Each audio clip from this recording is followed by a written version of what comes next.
من الفضائية الإريترية نحييكم ونقدم لكم نشرة مفصلة للأنباء، معكم فيها عبد الوهاب محمد أمان، ونبدأها بأبرز العناوين.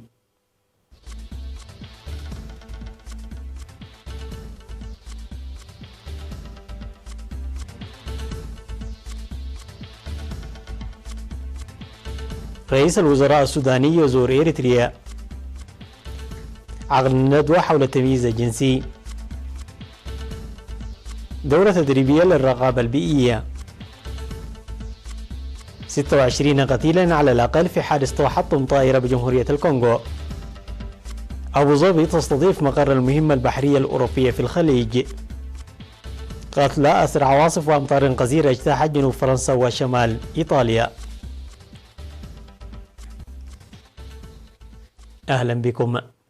قام رئيس الوزراء السوداني الدكتور عبد الله حمدوك اليوم 25 من نوفمبر بزيارة عمل رسمية للبلاد استغرقت يوما واحدا. الزميل صلاح الدين حسين تابع الزيارة وأعد التقرير التالي. قام رئيس الوزراء السوداني الدكتور عبد الله حمدوك اليوم 25 من نوفمبر بزيارة عمل رسمية للبلاد استغرقت يوما واحدا، وكان في استقبال الوفد السوداني الذي ضم وزراء شؤون مجلس الوزراء والتجارة والصناعة والداخلية والنقل والبنية التحتية والتعليم العالي والبحث العلمي لدى وصوله مطار أسمر الدولي في الساعة 11 صباحا مستشار الرئيس السيد يماني قبراه بمراسم الشرف الرسمية. والتقى الوفد السوداني برئاسة رئيس الوزراء عبد الله حمدوك بعد ظهر اليوم بقاعة هاجر الرئيس السياسي فورقي وكبار المسؤولين في الدولة، وتناول اللقاء كافة جوانب العلاقات الثنائية الإريترية السودانية وتطورات الأوضاع في السودان والقضايا الإقليمية والدولية ذات الاهتمام المشترك.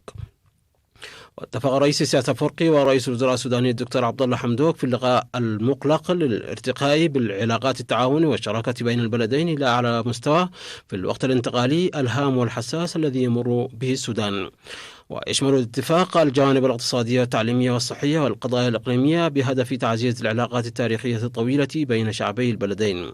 وشكر رئيس الوزراء حمدوك إريتريا للدعم القوي الذي قدمته في الفترة السابقة للشعب السوداني والمناضلين السودانيين.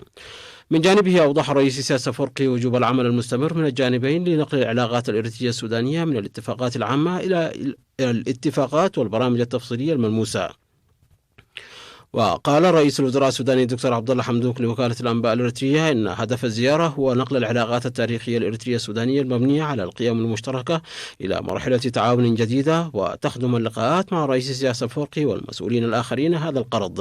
هذه الزيارة جاءت لتؤطر للعلاقات أصلا هي علاقات تاريخية، نحن بتربطنا علاقات الجيرة والثقافة والإرث المشترك، وجينا لنزور الأشقاء في أريتريا لتأسيس لعلاقة أصلا هي متميزة، ونبدأ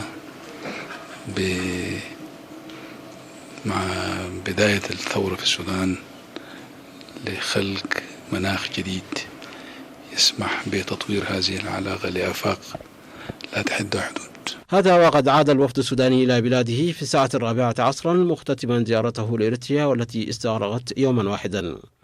تجدر الإشارة إلى أن رئيس السياسة فورقي كان غزار السودان من 14 وحتى 16 من سبتمبر 2019، والتقى رئيس المجلس السيادي الانتقالي السوداني الفريق أول ركن عبد الفتاح البرهان ورئيس الوزراء السوداني الدكتور عبد الله حمدوك شر لمجلس الوزراء السوداني. زيارة رئيس الوزراء السوداني دكتور عبد الله حمدوك إلى إريتريا تأتي تأكيدا للعلاقات الثنائية التاريخية التي تجمع بين البلدين الشقيقين، وخاصة بعد دخول السودان لمرحلة تاريخية جديدة تتطلب منه مد جسور التواصل مع جيرانه وخاصة مع الجارة إريتريا والتي كان قد قطعها النظام السابق. صلاح الدين حسين، القصر الحكومي.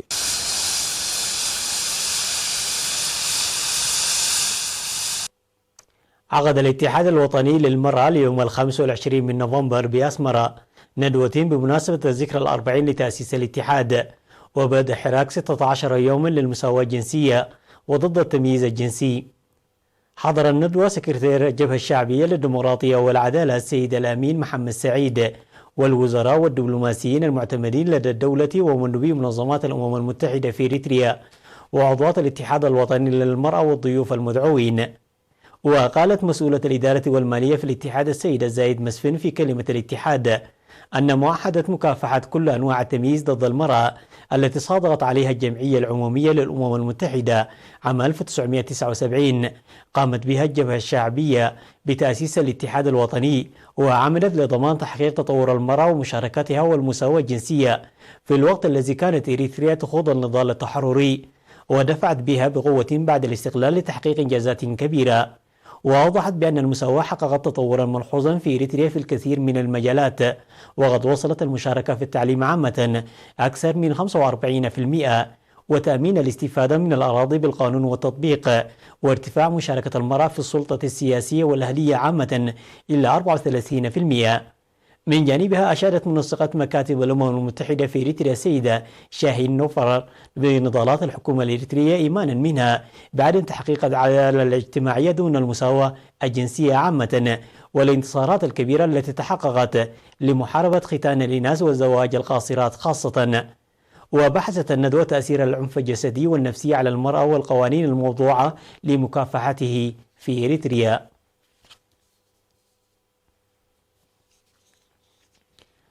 نظمت وزارة الأراضي والمياه والبيئة دورة تدريبية لأسبوعين بالتعاون مع مركز الإرصاد الجوي في الهيئة الحكومية الإقليمية للتنمية إكباك للرقابة البيئية والوقاية واستكشاف الحوادث البيئية. وأوضح وزير الأراضي والمياه والبيئة السيد تسفاي جبر السلاسي في افتتاح الدورة في 25 من نوفمبر أن البيئة تؤثر على جميع الأحياء، ولهذا يهدف التدريب على رفع المعرفة والاستعداد المسبق للمصاعب. من جانبه أوضح السيد زاكوري أتورو من مركز الإرصاد الجوي في الهيئة الحكومية الإقليمية للتنمية إكباك للرقابة البيئية والوقاية واستكشاف الحوادث البيئية أن الحوادث تدمر التطور والحياة والأحياء عامة والإنسان خاصة، ويتطلب الجهد المشترك للوقاية منها، مشيرا إلى أن التدريب يساعد لتقوية القدرات الوطنية واستكشاف الحوادث مسبقا. يشارك في الدورة التدريبية المساعدة للتعرف ورقابة الحوادث البيئية وتبادل المعلومات التكنولوجية وتطوير القدرات البشرية 42 من وزارة الأراضي والمياه والبيئة والزراعة والحكومة المحلية والثروة البحرية ومكتب الإرصاد الجوي وكلية علوم التقانة والبحار وسلطة الغابات البحرية والحياة البرية ومؤسسات حكومية أخرى. دشنت في 21 من نوفمبر مدرسة عدو عبو الابتدائية بمديرية مندفرة التي شيدت بتكلفة 2.5 مليون نقفة، وتضم المدرسة المشيدة بمبادرة السكان 4 فصول دراسية ومخزن ومكتب. وأشاد مدير مديرية مندفرة السيد هسكياس وهبت في المناسبة بمبادرة السكان لسد النقص.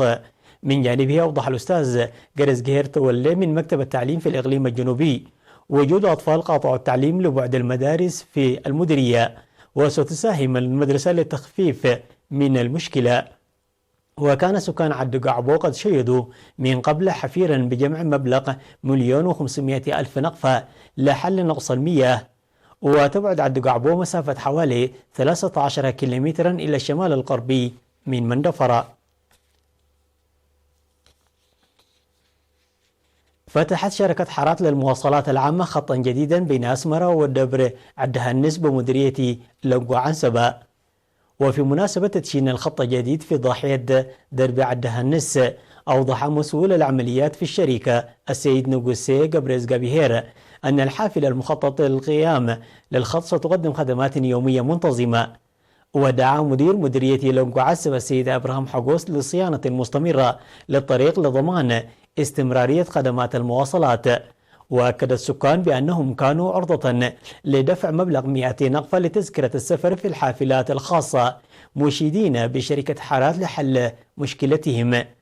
وستقدم شركة حارات في الخط البالغ طوله 36.5 كيلومتر والذي يمر من أسمر إلى دبر عدهنس بقرى عزقا وعد قبرو وعد وحرو وسب الدقي ودك لاشم ومغركا بسعر 12 نقفة للتذكرة الواحدة.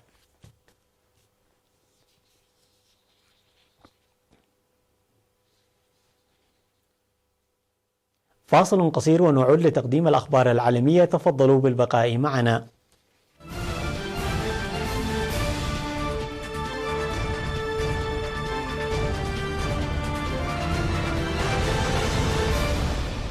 عثر على 26 جثة بعد تحطم طائرة صغيرة لدى إقلاعها في منطقة ذات كثافة سكانية بمدينة غوما في جمهورية الكونغو الديمقراطية بحسب الدفاع المدني.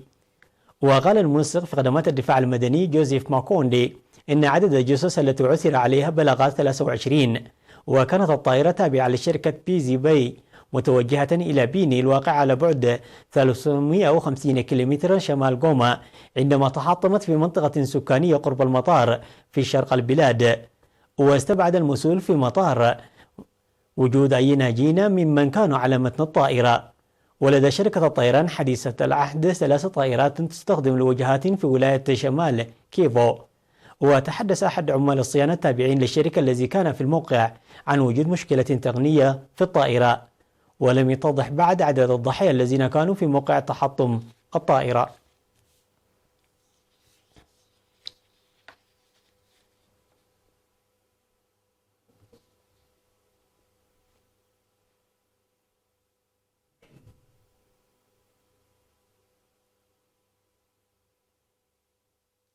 قالت وزيرة الدفاع الفرنسية أن قاعدة بحرية فرنسية في أبو ظبي ستكون مقر مهم تقوده أوروبا لتأمين مياه الخليج، والتي من المقرر أن تبدأ قريبا. وفرنسا المؤيد الأساسي لخطة تشكيل قوة بحرية بقيادة أوروبية لضمان سلامة الملاحة في منطقة هرمز في مضيق هرمز بعد هجمات على ناقلات هذا العام ألقت واشنطن بمسؤوليتها على إيران. وقالت فلورنس بارلي وزيرة الدفاع للصحفيين في قاعدة بحرية فرنسية في العاصمة الإماراتية أبو ظبي أنه تقرر بصفة رسمية أن يكون مقر القيادة على الأراضي الإماراتية. وأضافت أن مركز القيادة سيضم نحو 12 مسؤولا يمثلون الدول المشاركة في المهمة. وفي خطاب للجنود الفرنسيين قالت أنها تأمل في أن تكون المهمة قد بدأت عندما تزور القاعدة في المرة المقبلة، وشكرت الإمارات على دعمها. وقالت بارلي إن المبادرة قد تبدأ في أوائل العام المقبل، مشيرة إلى أن نحو 10 دول أوروبية وغير أوروبية ستشارك، لكن الأمر متوقف على الموافقة البرلمانية في تلك الدول. والخطة الأوروبية التي أعلن عنها للمرة الأولى في يوليو مستقلة عن مبادرة بحرية أخرى تقودها الولايات المتحدة، إذا خشيت بعض الدول الأوروبية من أن مشاركتها فيها ستفاقم من التوتر الإيراني الأمريكي. لقى عدة أشخاص مصرعهم واعتبر آخرون في إعداد المفقودين خلال عطلة نهاية الأسبوع بعدما هطلت أمطار غزيرة على جنوب فرنسا ودمرت جسرين على طريق سريع في شمال إيطاليا. وأعلنت السلطات الفرنسية العثور على جثتي شخصين لقيا حتفهما بعد سيول عارمة تجتاح جنوب شرق البلاد، ما أسفر عن خسائر ضخمة في المنطقة. من جهته توجه وزير الداخلية الفرنسي كريستوفر كاستانر إلى منطقة فار لتفقد الضحايا ومواكبة عمليات فرق الإنقاذ. وفي إيطاليا شهدت منطقة بيمونات أمطارا غزيرة، وبدأ الوضع أكثر دقة في المنطقة السندرية جنوب تورينو، حيث تم إجلاء 200 شخص، ووجد 600 آخرون أنفسهم معزولين بسبب فيضان مجاري أودية. هذا وقال خفر السواحل اليوناني أن شخصين فقدا بعد غرق قاربهم خلال رسوه بغرب البلاد في ظل ظروف طقس سيئة. واجتاحت عواصف رعدية غرب اليونان لتتسبب في فيضانات وتعطيل حركة النقل البحري.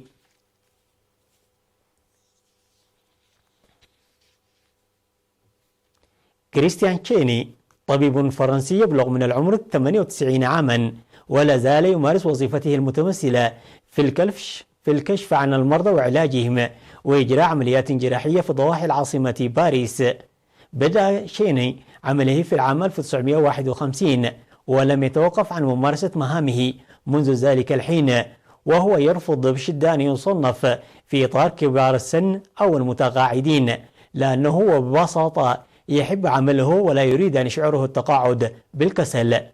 ولا يحتاج شيني على جهاز فائق التطور، فلديه جهاز فاكس فقط ولا يعتمد في كتابته على جهاز كمبيوتر، لكنه يؤكد على أنه على اطلاع دائم بأحدث التطورات من خلال اشتراكاته في المجلات الطبية عبر الإنترنت.